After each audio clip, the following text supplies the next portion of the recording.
Assalamualaikum warahmatullahi wabarakatuh. Kami dari kelompok 3 yang beranggotakan Uswatun Nadifa Amir, Siti Walida Marzuki, dan Fatullah yang ingin menjelaskan mengenai komponen-komponen pada kurikulum. Yang pertama, komponen tujuan yang memuat tentang pendidikan nasional. Komponen pendidikan dikatakan bagian-bagian dari sistem proses pendidikan yang menentukan keberhasilan atau tidaknya pendidikan. Pendidikan nasional bertujuan untuk membentuk karakter bangsa seperti menambah ilmu pengetahuan, kreativitas, keterampilan, kepercayaan diri, motivasi, serta Tuhan Yang Maha Esa. Kedua, komponen institusional. Tujuan dari komponen ini yaitu untuk pencapaian tujuan umum yang dirumuskan dalam bentuk kompetensi lulusan tiap jenjang pendidikan. Misalnya, standar kompetensi dasar, menengah, kejuruan, dan jenjang pendidikan. Ketiga, komponen kurikuler.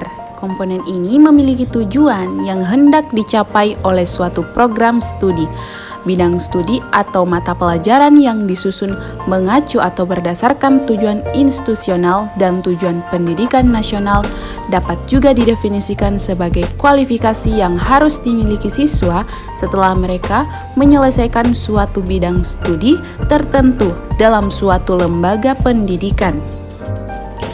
Selanjutnya, komponen instruksional merupakan suatu tujuan pendidikan yang sesuai dengan pokok bahasan, materi, dan bidang studi.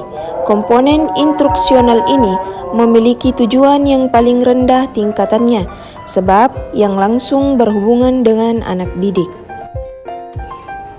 Selanjutnya, komponen isi dan struktur program atau materi. Isi dari materi dalam kurikulum ruang lingkupnya memiliki banyak hal yang berkaitan dengan pengetahuan, keterampilan, dan sikap. Oleh sebab itu, pada tataran implementasinya, materi tersebut disajikan dengan mempertimbangkan tingkat kemampuan peserta didik dan berjenjang. Selanjutnya, komponen sarana dan prasarana. Media merupakan sarana dan prasarana dalam pengajaran. Sarana dan prasarana merupakan alat bantu untuk memudahkan dalam mengaplikasikan isi kurikulum agar mudah dimengerti oleh anak didik dan proses pengajaran.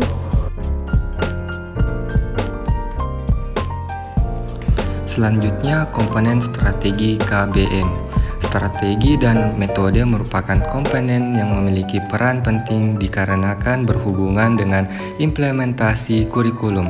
Strategi ini memiliki dua hal yang penting, yaitu rencana yang diwujudkan dalam bentuk kegiatan dan strategi disusun untuk mencapai tujuan tertentu.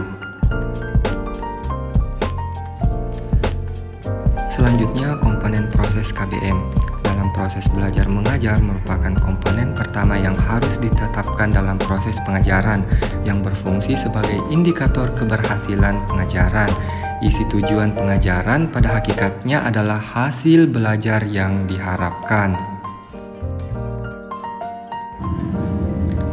Nah, berikutnya yang terakhir komponen evaluasi. Komponen evaluasi ini merupakan komponen kurikulum yang dapat dibandingkan seperti halnya penjaga gawang dalam permainan sepak bola yang bertujuan untuk mengetahui proses pendidikan dan pengajaran sekolah atau mengetahui seberapa jauh keaktifan para peserta didik. Buat dosenku yang telah menonton video ini,